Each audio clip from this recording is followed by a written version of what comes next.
3 दिन 3 ममालिक और $1.4 ट्रिलियन मालियत की सरमायाकारी के मुआहदे। यह खुलासा अमरीकी सदर डोनाल्ड ट्रंप के दौरा मशरक वुस्ता का जो तमाम हो चुका और अमरीकी सदर वापस वाशिंगटन रवाना हो चुके हैं। अमरीकी सदर का यह दौरा आलमी सफारतकारी और मंजरनामे के लिए इंतहाई हंगामा खेज रहा है, जहां उन्होंने वो फैसले और वो इक़दाम उठाए हैं जिनका माज़ी करीब में तसव्वुर भी नहीं किया जा सकता था। अहम बात यह है कि अमरीकी सदर ने अपनी पहली मुद्दत सदारत की तरह दूसरी मुद्दत सदारत में गैर मुल्की दौरों के लिए अवलीन तौर पर सऊदी अरब को ही चुना, जहां वली अहद मोहम्मद बिन सलमान की मेहमान नवाजी और अमरीका में की जाने वाली सरमायाकारी के वादों ने डोनाल्ड ट्रंप के इस मिशन को कामयाब ही कर डाला, जिसकी उम्मीद लिए वो आए थे। एक अंदाजे के मुताबिक अमरीका और सऊदी अरब के दरमियान $142 अरब के मुआहदे हुए हैं। इसके बाद कतर ने भी बजाय अमरीकी सदर के लिए बाएं और अपनी तिजोरियां खोल डाली। कतर की जानिब से अमरीका से $200 अरब के तजारती मुआहदे हुए, जिसमें तैयारे खरीदने के मुआहदे ने डोनाल्ड ट्रंप के सिफारती और तजारती कद को मजीद ऊंचा कर दिया है। और अमरीकी सदर के इस दौरे के आखिरी मुल्क मुत्तहदा अरब अमारात की जानिब से भी अमरीका से $200 अरब के मुआहदे किए जाने की इत्तलात है। तजारती तौर पर इस इनकलाबी दौर के अलावा अमरीकी सदर का यह दौरा सिफारती तौर पर भी इंतहाई अहम समझा जा रहा है, जहां सबसे बड़ी आने वाली खबर शाम पर लगाई गई पाबंदियों को उठाना था और शामी सदर अहमद शारा से मुलाकात भी थी। इसी अहम दौरे के दौरान तकरीबन 6 मरतबा अमरीकी सदर डोनाल्ड ट्रंप ने पाक भारत तनाज़े के हवाले से भी बात की और भारत को काफ़ी ज़्यादा धचके भी पहुंचे हैं अमरीकी सदर के बयानात के दौरान, जिस पे भारत के अंदर भारतीय अवाम काफ़ी ज़्यादा सीख पा है। इसी पर बात करेंगे। हमारे साथ प्रोग्राम में मौजूद हैं डॉक्टर कमरान बुखारी साहब, माहिर आलमी उमूर हैं कि अमरीकी सदर का यह दौरा कितना अहम था और भारत के हवाले से कितना बड़ा सेटबैक था। बहुत शुक्रिया डॉक्टर कमरान बुखारी साहब, आपने ज्वाइन किया प्रोग्राम में। सर ये बताइएगा कि अमरीकी सदर डोनाल्ड ट्रंप का मशरक वुस्ता का दौरा और यह पहला इंतखाब जो है वो सऊदी अरब का करना, कैसे देखते हैं सदर ट्रंप की तरजीहात के अंदर इस दौरे को और इसका सऊदी अरब का इंतखाब करना? और इसमें काफ़ी अहम उनकी तरफ से बयानात भी सामने आए, जिसमें उनकी काफ़ी हद तक तरजीहात भी खुलकर सामने आई हैं। तो कैसे देख रहे हैं आप डोनाल्ड ट्रंप की खित्ते के हवाले से जो तरजीहात हैं? जी समर, ट्रंप इंतज़ामिया जो है, जो ट्रंप की दूसरी इंतज़ामिया है, वो पूरी जो ग्लोबल अप्रोच है अमेरिका की, उसको फिर से दोबारा से तरतीब दे रही है। जो सिस्टम जो है दूसरी जंग अजीम के बाद से चला आ रहा था, तो उसमें बहुत सारी तब्दीलियां रूनमा हो रही हैं। वो वैसे भी मतलब 70-80 साल अगर या कोई सिस्टम चल जाए तो बड़ी गनीमत होती है। तो अब उसमें मशरिक वस्ता जो है एक बहुत अहम किरदार है उसका, क्योंकि it's the most volatile region दुनिया का। तो उसमें आई थिंक कि जो सबसे जो अहम चीज़ है वो ये है कि खित्ता जो है बड़े दिहाइयों से एक इम्बैलेंस ऑफ पावर का शिकार था कि 4 ताकतें हैं, तुर्की, इसराइल, ईरान और सऊदी अरब। सऊदी अरब अपने बावजूद इसके कि उसके पास एक बहुत ज़्यादा फाइनेंशियल मसल है, फाइनेंशियल फायर पावर है, तो स्ट्रेटिजिकली जो है वो इतना बड़ा स्टेक होल्डर नहीं था। तो अब ट्रंप इंतज़ामिया ये कर रही है कि अपग्रेड कर रही है सऊदी अरेबिया को, स्टेटस को, और पूरे खित्ते को रिस्ट्रक्चर कर रही है। इसी वजह से आप देख रहे हैं कि जो है जब ये दौरा हुआ, यानी सऊदी अरब, कतर और मुत्तहदा अरब अमारात, साथ ही साथ जो है इसराइल के साथ भी एक गुफ्तगू चल रही है, और वहाँ पे भी कुछ थोड़ी सी कशीदगी नज़र आ रही है अमेरिका और जो है इसराइल के दरमियान। और फिर जो है साथ ही साथ पैरेलल ईरान के मुज़ाकरात भी चल रहे हैं, और फिर तुर्की के साथ भी बात जो है एक इल्हाक है। और तुर्की के ज़रिए अब उन्होंने जो नई हुकूमत है शाम की, उसके साथ भी जो है ना रिश्ते रिश्ते उस्तवार जी हाँ। किए हैं, और उस पर भी बड़ी क्रिटिसिज्म आ रही है ट्रंप इंतज़ामिया को। तो अहमद शारा बहुत से बड़ा मुलाकात के मामले पर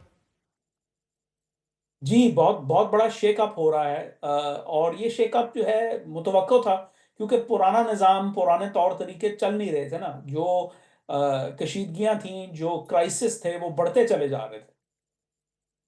सही है।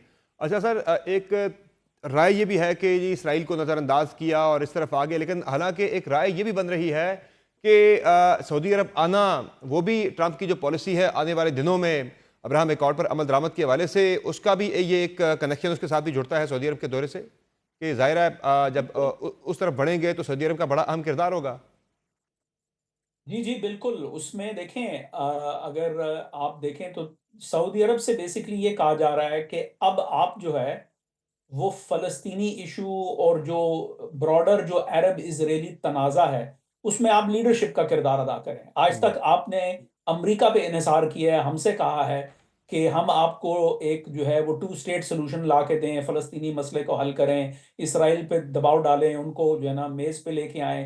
तो वो तो कई इंतजामिया गुजरी हैं अमेरिका के अंदर, कई दिहाइयों के ऊपर मोहित ये कहानी है, बोथ रिपब्लिकन एंड डेमोक्रेट, और वो जो है कुछ नहीं कर पाई। लेकिन ये मसला आपके खित्ते का है, अमेरिका अब हैवी लिफ्टिंग नहीं करना चाह रहा किसी भी खित्ते के अंदर, सही। और उस खित्ते के स्टेक होल्डर्स को एम्पावर कर रहा है कि आप जो हैं, यानी अमेरिका डिसएंगेज नहीं कर रहा, सिर्फ कह रहा है कि हम हर चीज अमेरिका नहीं कर सकता आपके लिए, हम्म। आपको खुद भी जो है इनिशिएटिव लेना है। तो सऊदी अरब से कहा जा रहा है कि गजा का मसला आपका है, और इस उसमें हम जो है आपकी जितनी मुआवनत कर सकेंगे करेंगे, लेकिन आपको इसराइल के साथ बैठ के तो इस तनाज़े का हल ढूंढना है।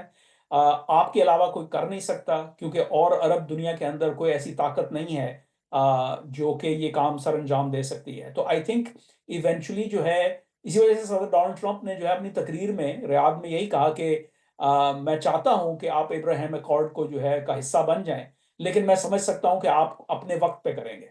या अच्छा, दूसरा, अब जाहिर है खित्ते की जब हम बात करते हैं तो साउथ एशिया के अंदर भी जो है, इस एशिया के अंदर भी भारत को एक बड़ा रोल मिलने वाला था, या फिर अमेरिका का जो स्ट्रेटेजिक पार्टनर भारत था। इस हवाले से भी काफ़ी सदर ट्रंप का इस दौरे के दौरान भी वो दौरा तो मिडल ईस्ट का था, लेकिन पाकिस्तान भारत के मामला काफ़ी ज़्यादा जेर बहस है। कुछ 6 मौके पे सदर ट्रंप ने जिक्र किया पाक भारत तनाज़े का, कशीदगी का।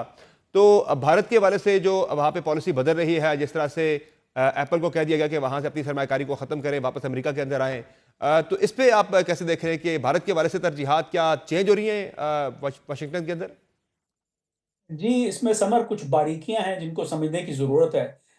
जहाँ तक तो उन्होंने वो जो आधे दर्जन बयानात दिए हैं मुख्तलिफ मौक़ों जी पे हाँ। इस दौरे के दौरान कि भाई हमने सालसी का किरदार अदा किया, हमने जंग होते होते रुकवा दी, और ये और वो देखें, वो अपने डोमेस्टिक ऑडियंस को वो बता रहे हैं कि मैंने वादा किया था कि मैं ये जो सदा की जंगें हैं, फॉरएवर वॉर्स हैं, इनको ख़त्म करूंगा, और ना सिर्फ ये, बल्कि मेरे होते हुए जंगें नहीं होंगी। और अगर मैं होता, तो बार बार ये दोहरा चुके हैं कि अगर बाइडेन की जगह मैं होता तो कभी भी रूस जो है वो यूक्रेन पे हमला ना करता।